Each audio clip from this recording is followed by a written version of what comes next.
কিছু পুজো শুধু পুজো নয়, একটা পরিবারের বহু বছরের গল্প। আমাদের বাড়ির মনসা পুজোটাও ঠিক তেমনই। বহু বছর ধরে চলে আসছে এই পুজো। সকাল সকাল স্নান সেরে তৈরি হয়ে নিলাম। এবারের পুজোটা আমার কাছে একটু বেশি স্পেশাল, কারণ গতবার শুধু দেখে শিখেছিলাম, আর এবার অনেকটাই নিজের হাতে করার চেষ্টা করেছি। বাবার বাড়িতে লক্ষ্মী পুজো, সরস্বতী পুজো এসবের অভিজ্ঞতা ছোটবেলা থেকেই আছে, কিন্তু মনসা পুজো আমার কাছে একেবারেই নতুন একটা অভিজ্ঞতা।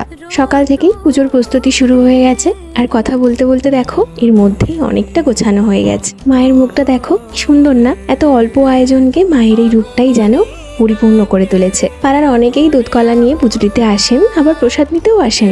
বছরের এই একটা দিনে সবাইকে এইভাবে আসতে দেখে সত্যিই খুব ভালো লাগে।